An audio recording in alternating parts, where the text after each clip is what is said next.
Hi, it's Paul here from selfoutforlife.com, and today I'm going to talk about how to spend less than you earn and still be happy. Now, many people feel that when life is good and they can spend as much money as they want, that's a key to feeling happy and having the good life. And then if there's times in your life when you really need to scrimp, you really need to save and budget, well, that kind of takes the fun out of life. That's not the good life, and that can lead to unhappiness. And to some degree I believe this myself as well, until I read a book called The Barefoot Investor by Scott Pape. Now, The Barefoot Investor and Scott Pape have become household names within Australia. Now, Scott, back in 2014, lost everything due to a bushfire. So he lost his home, he lost his farm, which means that he also lost his business. But he had made some good financial decisions before that, and that allowed him to be able to recover and get his life back on track relatively quickly compared to other people who were in the same situation that he was. And in this video, I'm going to share with you how I've implemented the Barefoot Investor so far. Now, I've only read about a quarter of the book, so there's lots more that I can cover in other videos, but some of the crucial components I've implemented now, and I really wanted to share with you my experience, because I really believe that if you implement these as well, it's really going to help you financially. And for me, it's allowed me to save an extra $500 per month without a lot of effort really, and certainly without any effect on my happiness. So that's been a really good thing for me. So what I'm going to cover with you from this book is basically a 6-step approach to budget and handle your money effectively so that you can save more money than you are now. So the first step is to save an initial $2,000. Now, why is this important? Because there's always a chance of some unexpected financial cost. And if you have that $2,000 buffer, it means that you'll be able to cope at least to some degree. And also, when you claim on your insurance when something unexpected happens, there's often an excess that you have to pay. So this $2,000 can pay for those excesses on your insurance. And I'll talk a bit more about excesses and insurance a little bit later in this video. Now, Scott Pape calls this having your mojo, because when you have that money in a separate account, it's like getting your mojo back. It's a financial buffer that gives you that financial confidence and makes you feel that you can cope if something unexpected happens. And it will give you a head start in a financial crisis. So if you don't have $2,000 in the bank right now, what can you do to get that? Well, the first most obvious thing is to sell things. So look around your home, look at things that you don't really use very much or you don't value much anymore, and sell them. If you can't sell things, there's nothing to sell, then work a second job for a few weeks until you earn that $2,000. Now, for me, this step was very easy. I already had more than $2,000 in savings, so this was great. Now, what Scott recommends you do once you have this $2,000 is you put this in a savings account, and you call this savings account Mojo. Now, as you keep watching this video, you're going to hear some weird names for some of the other bank accounts that he talks about. So this is the first one, Mojo. So it allows you to keep your mojo, have that feeling of some kind of financial confidence if a financial crisis happens. So step 2 is to find out if you can live on 60% of your income. So you're going to need to do a bit of research to find out whether you can do this. So basically look at your outgoings. So look at your rent or your mortgage payments. Find out the cost of your utility bills. Look at your phone bills and your internet bills. Look at insurance. That could be car insurance, house insurance, health insurance or life insurance. Look at how much you spend on food each month, and look at any loan repayments that you have as well. And ideally they should all add up to only being 60% of your income. Okay, now if when you do this you find that it's more, then what can you do?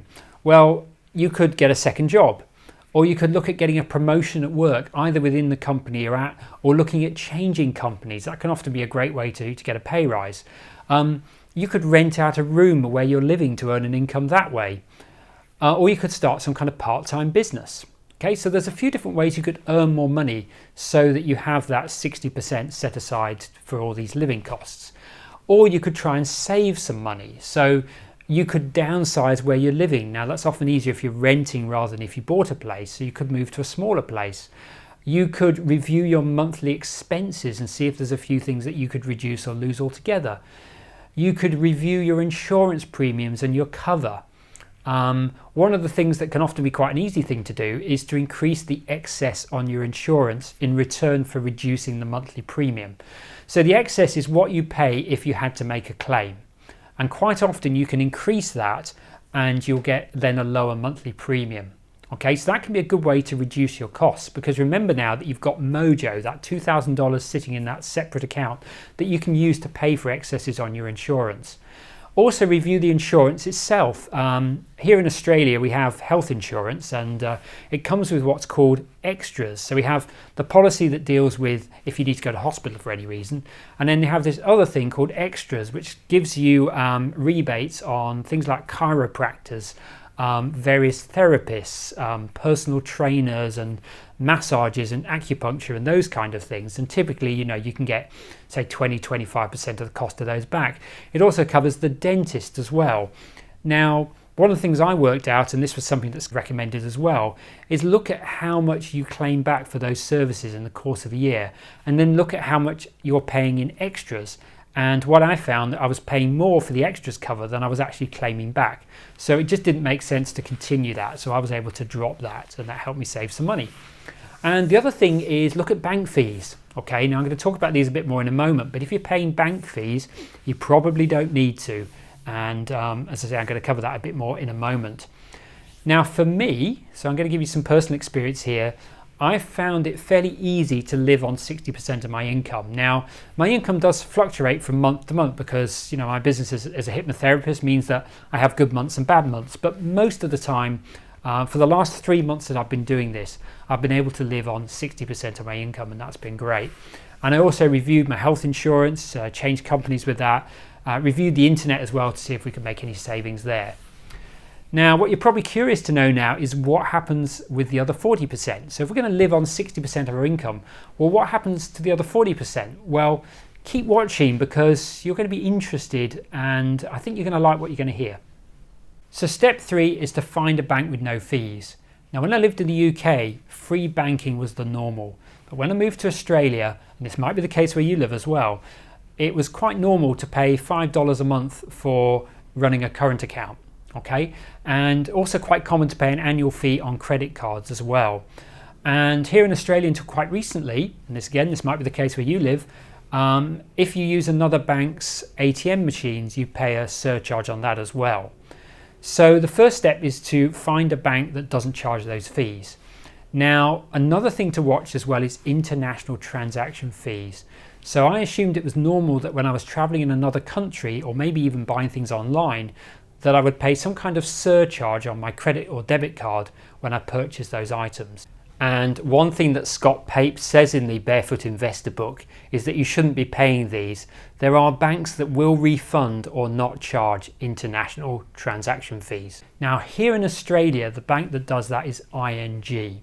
And that's an online bank. It doesn't have any branches. It's purely online.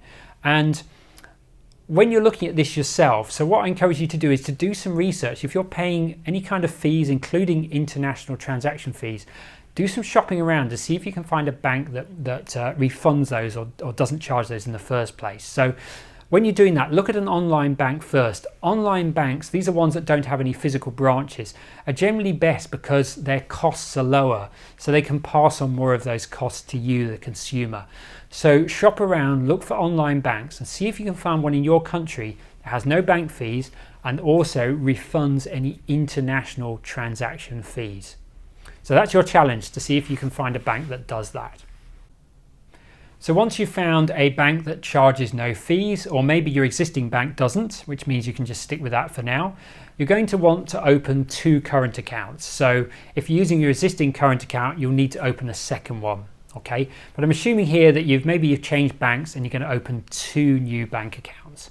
Now, with both of these bank accounts, you're going to want to have a debit card for transactions. I'll talk more about that in a moment. One of these accounts is where your salary is going to go into, and these are usually the type of accounts that don't pay any interest. Okay, so with online banking these days, you can often give these bank accounts nicknames. So the first one you're going to call daily expenses. Now, this may be your existing current account if you're happy with that, or if you've opened a new current account, you're going to call it daily expenses. And this is where your salary or your wage or your income is going to go into. And this is also where 60% of your expenses, so remember we were talking about living on 60% of what you earn, that's where those expenses will come out of, okay? And if you change banks, then obviously you're going to need to redirect your salary into this new bank and redirect your expenses to come out of that new bank. Okay, now the other 40% is also going to go out of this account and go into other accounts. And again, I'm going to talk about those in a moment, so keep watching and I'll soon reveal all about the other 40%.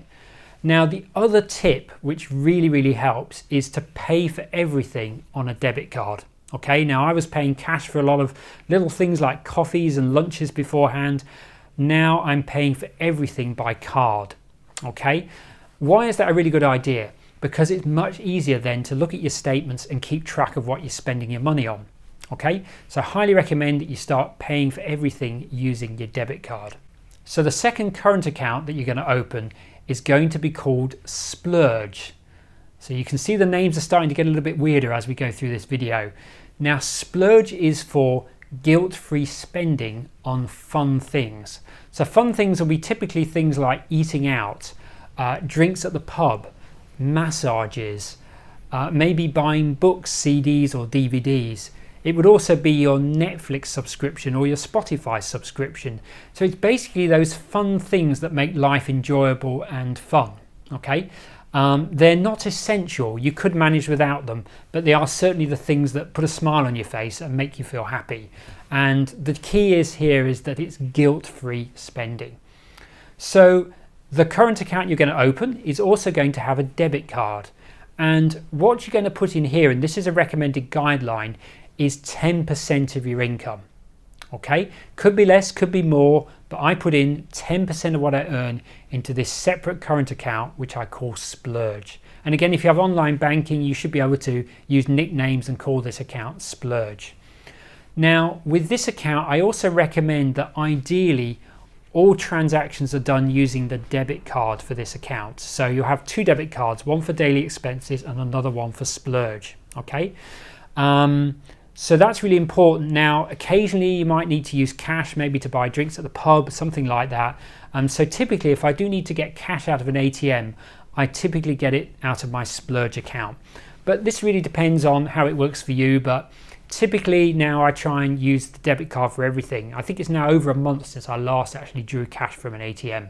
These days, everywhere accepts debit cards, so that's really good. So step 5 is to open 2 savings accounts. Now, these can be with the same bank as your daily expenses and Splurge accounts, or they can be with a different bank. However, it should be a different bank to your Mojo account. And typically it will be the same bank that you use for daily expenses and your Splurge accounts. Okay, but shop around and see which bank has the highest interest rate on their savings accounts. You're looking really for instant access savings accounts ideally, but see which ones pay the most interest. Now, here in Australia, the bank interest rate, the typical interest rate is 1% at the moment. It's very low. But there are online banks that are willing to pay up to 2% on savings accounts. So they're willing to pay higher than the base rate. Okay, so again, in the country you're living in, shop around and see which banks have the best rates. And sometimes there'll be some criteria that you need to meet to get that better rate. So it might be that you have to have your current account with the same bank. It might be that you need to transfer a certain amount of money each month into that savings account, or there may be some other criteria that you need to meet. But if you do need to put money into that account regularly, into the savings accounts regularly, that's fine, because that's something you're going to be doing anyway as part of this whole Barefoot Investor process. So you've found a good deal. You found some good savings accounts. So you're going to open 2 savings accounts. The first one you're going to call Smile. Why is it called Smile? Well, this is for longer term purchases, things like holidays, buying a new computer or a new TV. They're the kind of things that you can't save up for in 1 month. You need to save for a few months to be able to buy those things. And as the name suggests, they're the things that make you smile. So a bit like splurge, they're the fun things, but they're the things that you need to save up a bit to have. Okay, so, and the guideline here is like splurge, it's 10% of your income. So in your daily expenses account, you're going to have a transfer that goes every month with 10% of your income into this high interest account, which you're going to call Smile. And for me, this primarily is for holidays. I'm not really a things guy anymore. I've got quite a lot of things and I find that they go wrong and need maintaining, and that costs me money. So these days I'm much more of an experiences kind of guy. So for me, this pretty much all goes on holidays. So the second savings account you're going to call Fire Extinguisher. And this is probably the weirdest name of all of them. Okay, so why is it called fire extinguisher? Well, think of a real fire extinguisher. You've got this fire extinguisher in your hand and you point it at the fire. Okay, so you point it directly at the fire. So fire extinguisher, the idea behind this is like your financial fire extinguisher. So basically this account, you point at whatever your financial fire is. So it might initially be paying off debts, so you point it at your debts over there, and then once you've done that, maybe you point it towards saving for a down payment or a deposit for a house. So really it's up to you what you direct this fire extinguisher at. Now when Scott lost everything, it was because he had this fire extinguisher account. He may have not called it that at the time, but he had this account set aside, and that was why he was able to recover quickly when he lost his house, his farm and his business. Okay, and so he was able to point that money at rebuilding his life after that. Okay, so with this fire extinguisher account, what do you point it at initially? So if you've got debts, if you've got credit card debts or any kind of debt, then your first priority is to point that account at paying off those debts. Okay, then after that, it's really saving for a deposit or a down payment on a house. That's really the next priority. And if you've already done that, if you've already owned your own property, then you can put it towards unexpected costs. You know, that could be health challenges, that could be redundancy, could be an economic downturn, or you could put it towards other types of investments. Okay, maybe buying another property, those kind of things. And initially, you're going to keep this in the fire extinguisher high interest savings account. And actually, one thing about high interest savings accounts, sometimes it's not possible to have two accounts with the same bank with the high interest rates, or not in Australia anyway. So if you have to choose, use the higher interest rate account for fire extinguisher, because you're more likely to have more money in this than you are likely to have in the Smile account. Okay. Now for this one, you want to be putting 20% of your income into fire extinguisher. Now again, this is a recommendation. This is what I do. You could adjust it, particularly if maybe you already own your own property, you have no debts, maybe you can have less than that, but for me it's 20%. Okay, but again, decide that for yourself. And once you're building up a bit of a nest egg in this fire extinguisher account, you can start using some of that to invest, so start investing in stocks and shares and things like that. And that part of the book, that part of the Barefoot Investor book, I haven't got to yet, so that's still for me to learn, and I will share that in another video when I get onto that step. So the final step, step 6, is to automate. Now we want this to be simple, we want it to be easy to do. So as I mentioned earlier, the first thing is to use your debit card for all transactions on daily expenses and your splurge accounts. Okay, because that way you know exactly what you're spending your money on. You can use the right debit card depending on whether the transaction is a daily expense or a guilt-free splurge purchase. Okay, and it's all documented on your statement, so you can see exactly what you're spending money on as well. It's also easy to budget because you can check online or on the app on your phone for the bank account. You can check, and if you see your splurge is getting low at the end of the month, you know that it's time to cut back a bit and you know, just hold back a bit until you next get paid. Okay, so much easier to track all that without having to have a spreadsheet, which is time consuming to update and easy to make mistakes as well. The second thing is to set up automatic payments from daily expenses to all the other accounts. So just to summarize then, you're going to make a regular transfer from daily expenses to splurge for 10% or whatever you feel that figure should be. So 10% of your salary is what's recommended. You'll then have another transfer from your daily expenses account to your Smile account. Again, that's for Longer term purchases that you need to save up for, again, 10% is what Scott recommends, what I recommend, but it can be different for you dependent on your priorities. And then 20%, another transfer from daily expenses, 20% to your fire extinguisher savings account. Okay, so what you can do is you can set those to go out the day after your salary comes in. So that way, before you get a chance to spend that money, it's already gone into other accounts and you can see now exactly what's left in daily expenses to live on. Okay, so that's the final step. So let's summarize the 6 steps. So step 1, find a way to save $2,000 initially and put that in a different bank to the other accounts. Step 2, find a way to live on 60% of your income. Step 3, find a bank account that has no fees, and this may well be an online bank. Step 4, create 2 current accounts. One called daily expenses, this is where your salary will go in, and this is where your expenses will go out. And then create a second current account called splurge. Make sure you have a debit card for both of those accounts. Step 5, create 2 high interest accounts. Okay, one is going to be called Smile, that's for your holidays and other things that take a few months to save up for, and the other one is going to be called Fire Extinguisher, which is for your longer term financial fires, whether that's paying off debts, saving up for a down payment for a house, or just putting towards unexpected costs in the future. And then step 6 is to automate. So from your daily expenses account, create a transfer, automated transfer that takes 10% of your income from that to your splurge account, another 10% to Smile, and a 20% to fire extinguisher. Now again, those percentages might vary slightly. These are typically what I do and what Scott recommends. Now I've been doing this process, the Barefoot Investor process, now for 3 months. And whilst I've been doing that, I've been able to save an extra $500 into my long-term savings, what we now call fire extinguisher. And that's been relatively easy. I've been able to do it whilst enjoying my life pretty much to the same level as before. I've just been a bit more aware of what I've been spending my money on.